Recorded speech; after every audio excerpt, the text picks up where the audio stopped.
இந்த வீடியோவை பார்க்குற எல்லாருக்கும் வணக்கம். நம்ம இன்னைக்கு என்ன செய்ய போகிறோம்னு சொன்னோம்னு நினைக்கி ஒரு கருப்பு உளுந்து வச்சு ஒரு பொடி தான் பண்ண போகிறோம். அது வந்து இட்லி பொடின்னு சொல்லிக்கலாம். சாதத்துக்கும் இப்போ கலந்து சாப்பிட்ற மாதிரி அந்த பொடியை வந்து பண்ண போகிறோம். அந்த கருப்பு உளுந்தை வந்து ரொம்ப கருப்பு உளுந்து தொலியோட உளுந்து வந்து நம்ம சேர்த்து செய்யும்போது உடம்புக்கும் ரொம்ப நல்லது. பொடியை வந்து எப்படி செய்யலாங்கிறத அந்த பொடியை செஞ்சுட்டு அதுக்கப்புறம் நம்ம சாதமும் எப்படி கிளறலாம், அந்த இட்லியை வந்து எப்படி பொடி போட்டு கிளறலாங்கிறத வாங்க பார்ப்போம். இட்லி மிளகா பொடியை வந்து செய்கிறதுக்கு வந்து நான் வந்து ஒரு பொருள் எடுத்து வச்சுருக்கேன். இதில் வந்து கருப்பு உளுந்து ஒரு டம்ளர் எடுத்திருக்கேன். இது எல்லாமே ஒரே அளவு டம்ளரு. இது அளவுன்னு சொன்னோம்னு நினைக்கி 100 கிராம் இருக்கும். எள்ளு வந்து அரை டம்ளரு 50 கிராம் இருக்கும். மல்லி வந்து 1/4 டம்ளரு ஒரு 25 கிராம் இருக்கும். காஞ்ச மிளகா வந்து ஒரு 15 காஞ்ச மிளகாய் எடுத்திருக்கேன். காரம் உங்களுக்கு ஜாஸ்தி வேணும்னு சொன்னீங்கன்னா ஒரு 20 காஞ்ச மிளகாயா சேர்த்துக்கலாம். 15லேருந்து 20 காஞ்ச கருவேப்பிலையை தான் நான் எடுத்து வச்சிருக்கேன். பச்சை கருவேப்பிலையா இருந்தால் நல்ல சட்டியில் போட்டு வறுத்துக்கலாம். பூண்டு வந்து ஒரு 15 பல்லு பூண்டை வந்து அப்படியே தட்டி வச்சிருக்கேன். உரலில் போட்டு 1-2 தட்டி வச்சோம்னா இன்னைக்கு நல்ல பொரியும், நல்லா பொரிஞ்சு வருங்கிறதுனால தட்டி வச்சிருக்கேன். ஒரு சின்ன நெல்லிக்காய் சைஸு புளி வச்சிருக்கேன். இதுதான் தேவையானது. அப்புறம் வந்து உப்பு சேர்த்து அரைச்சிக்க வேண்டியதான். இதை வந்து ஃபர்ஸ்ட் வந்து வறுக்க போகிறோம். எல்லாத்தையும் சேர்த்து வறுத்துட்டு வந்துடுவோம். கருப்பு உளுந்தை வந்து சேர்க்குறேன். கருப்பு உளுந்து வறுக்கும் போது நல்லா ஸ்லோவாக வச்சு அடுப்பை வந்து ஸ்லோவாக வச்சு நல்லா வறுபடணும். அதனால கொஞ்சம் மெதுவாக தான் வறுபடும். உள்ள வரைக்கும் நல்லா வறுபட்டால் தான் அந்த பொடி வந்து சீக்கிரத்தில் கெட்டு போகாது. அப்புறம் வந்துட்டு டேஸ்ட்டும் ரொம்ப நல்லாயிருக்கும். இல்லைனாக்கி அந்த பொடியை நுணுக்கினதுக்கப்புறம் வாயில் போடும்போது பல்லாம் ஒட்டுற மாதிரி சவுக்குன்னு இருக்கும். அதனால இப்போ வறுத்து எடுத்துருவோம்.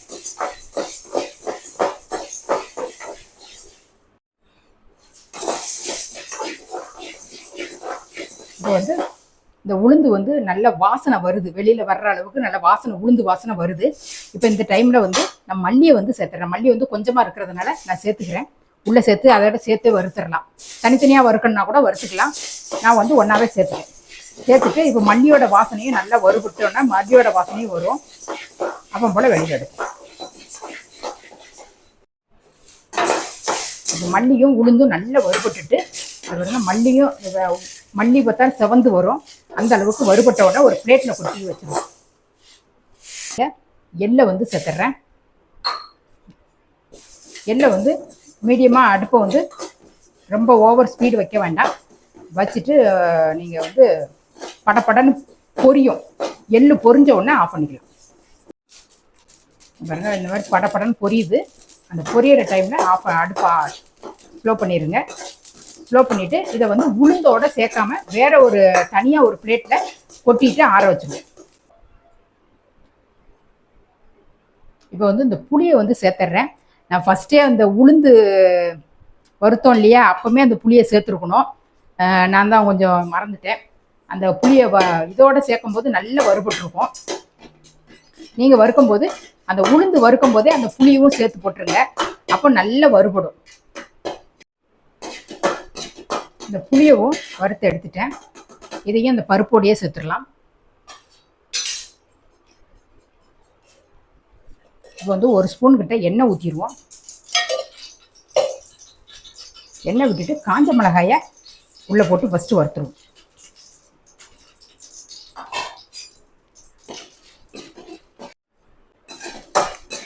மிளகாயும் நல்லா வறுபட்டுட்டு இந்த மிளகாயை வந்து நான் அந்த உளுந்தம்பருப்பும் மல்லியும் வரைச்சிருந்தேன் இல்லையா, அதே பிளேட்லேயே எடுத்துடுறேன். அதோடய சேர்ந்து ஆறிட்டு இருக்கட்டும். இப்போ திரும்பவும் ஒரு அரை ஸ்பூன் கிட்ட எண்ணெயை விட்டுட்டு இந்த பூண்டை வந்து இடித்து வச்ச பூண்டை வந்து உள்ளே போட்டுறேன். பூண்டு வந்து எப்படின்னா நல்ல மொறுன்னு வறுபட்டு வரணும். கொஞ்சம் அடுப்பை ஸ்லோவாக வச்சு நல்ல மெதுவாக வறுத்து விடுங்க. பூண்டு வந்து இந்த அளவுக்கு செவந்து வந்துருக்கு. இந்த மாதிரி செவந்து வந்ததுக்கப்புறம் இதில் கருவேப்பிலையை வந்து உள்ளே சேர்த்துறேன்.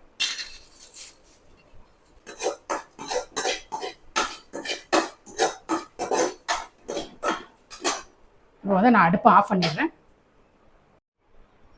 இப்போ வந்து காஞ்ச மிளகாயும் நம்ம உளுந்து மல்லி அரைச்சி வறுத்து வச்சுருந்தோம் இல்லையா, அதை வந்து கொஞ்சம் காஞ்ச மிளகாயும் கொஞ்சம் பருப்பையும் உள்ளே போட்டு நான் வந்து மிக்ஸி ஜார் கொஞ்சம் சின்னதாக இருக்கிறதுனால நான் 2 ட்ரிப்பாக அரைக்க போகிறேன்.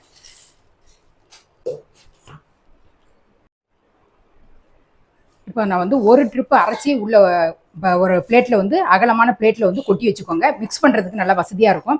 இப்போ வந்து அந்த பூண்டு வந்து நம்ம வறுபட்டதை பாருங்கள், நல்ல இந்த இப்படி வச்சோம்னா நல்ல மொறுமொறுன்னு வரணும், அந்த அளவுக்கு இருக்கணும். இப்போ வந்து கருவேப்பிலை, பூண்டு, புளி இது வந்து ரெண்டாந்திரம் வந்து ஒரு இதில் வந்து ரெண்டாந்திரம் பருப்பை வந்து அரைச்சிருக்கேன். இந்த அரைச்ச பருப்போடையே இந்த இதையும் சேர்த்து ஒரு ஒரு சுற்றி எடுத்துகிட்டு வந்துடலாம். இந்த பூண்டு மிளகாய் அரைச்சிட்டு இருக்கேன், ஒரு சுற்றிட்டு வந்திருக்கேன். நான் உப்பு ஃபஸ்ட்டே போட்டுருந்துருக்கணும். இப்போ உப்பு வந்து ஒரு ஸ்பூன் 1.5 ஸ்பூன் கிட்ட போடுறேன். கல் உப்பு தான் போடுறேன். அதையும் போட்டுட்டு அரைச்சி உள்ளே போட்டுறலாம். இப்போ வந்து இதையும் அரைச்சி உள்ளே போட்டுட்டேன். போது ரொம்ப மெதுவாக விட்டு விட்டு அரைக்கணும். ஒரே ஸ்பீடு கொடுத்தீங்கன்னு சொன்னோம்னா எள்ளு வந்து ஒன்றா சேர்ந்துடும். அதனால் விட்டு விட்டு அரைக்கணும். இந்த எள்ளையும் அரைச்சி எடுத்துகிட்டு வந்துட்டேன். இந்த மாதிரி நல்லா உதிரியாக தூளாக தான் இருக்கணும். நல்லா இப்படி கையாலேயே நல்லா கலந்தீங்கன்னு நல்லா கலந்து இதாகிடும். கலந்துட்டு வாயில் கொஞ்சம் லைட்டாக டேஸ்ட் பண்ணிங்கன்னா உப்பு அளவு தெரிஞ்சு போயிடும். அந்த உப்பு கொஞ்சம் கம்மியாக இருந்தது அப்படின்னு நம்ம அந்த தூள் உப்பு போட்டு திருப்பியும் மிக்ஸ் பண்ணி எடுத்துக்கலாம். இந்த கருப்பு உளுந்து பொடி வந்து ரெடி ஆயிடுச்சு. இதை வந்து அப்படி எப்படி செய்யலாம்? பொடி இட்லிக்கு வந்து நான் மினி இட்லி அவிச்சு வச்சுருக்கேன். அதை வச்சு நான் உங்களுக்கு பொடி இட்லி செஞ்சு காமிக்க போகிறேன். அப்போ வந்து கொஞ்சம் சாப்பாடு எடுத்து வச்சுருக்கேன். அந்த சாப்பாட்டில் வந்து இந்த பொடி சாதம் வந்து எப்படி செய்யலாங்கிறதையும் இந்த ரெண்டையும் தாளிக்கிறத பார்ப்போம். இப்போ வந்து ஒரு 3 ஸ்பூன் கிட்ட எண்ணெய் விட்டுருக்கேன். கொஞ்சம் கடுகு, உளுத்தம்பருப்பு, கொஞ்சம் ஒரு கொத்து கருவேப்பிலை மொத்தமாக ஸ்லோ பண்ணிடுங்க. ஸ்லோ பண்ணிவிட்டு உங்களுக்கு பொடி வந்து எந்த அளவுக்கு உங்களுக்கு இட்லிக்கு தேவையோ அந்த அளவுக்கு போட்டுக்கோங்க. இப்போ கொஞ்சோண்டு எண்ணெயில் போடுறேன். போட்டுட்டு நம்ம பெரட்டி பார்த்தீங்கன்னா இட்லியில் இப்போ வந்து இந்த மினி இட்லியும் உள்ளே சேர்த்துறேன். அந்த மினி இட்லியில் தான் செய்ய முடியும்னு இல்லை, நீங்கள் பெரிய இட்லி அவிச்சிருந்தா கூட அந்த பெரிய இட்லியில் கூட நம்ம பீஸாக சின்ன பீஸாக கட் பண்ணி போட்டுட்டு கூட செஞ்சுக்கலாம். கிளறிட்டு கொஞ்சமாக நெய் சேர்த்தோன்னா நல்லாயிருக்கும். உங்ககிட்ட நெய் சேர்க்குறேன்.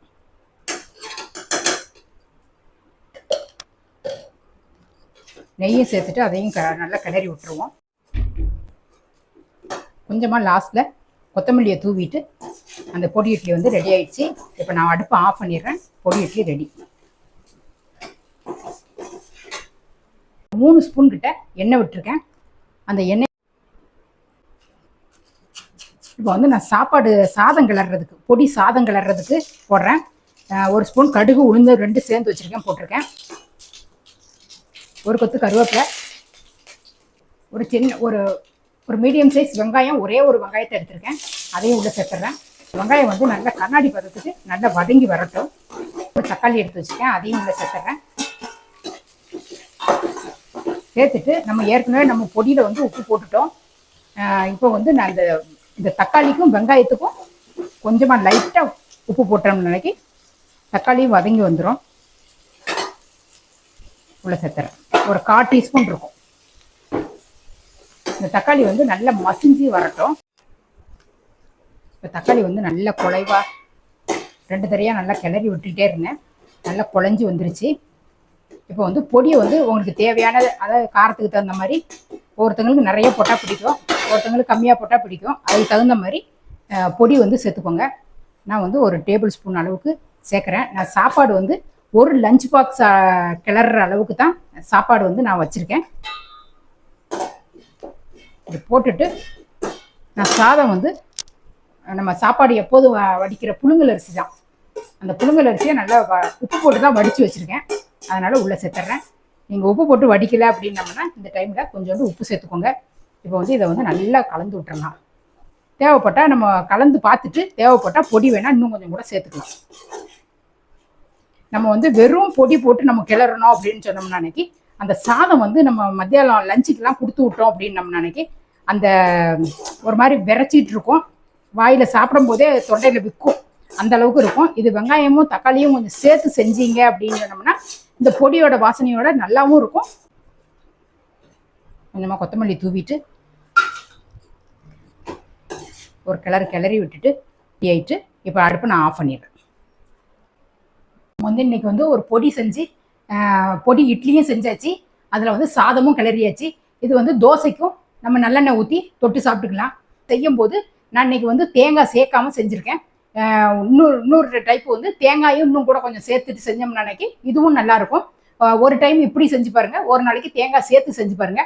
இந்த ரெண்டுமே டேஸ்ட் ரொம்ப நல்லாயிருக்கும். அப்புறம் ஒரு வீடியோவில் நான் உங்களை சந்திக்கிறேன். நன்றி, வணக்கம்.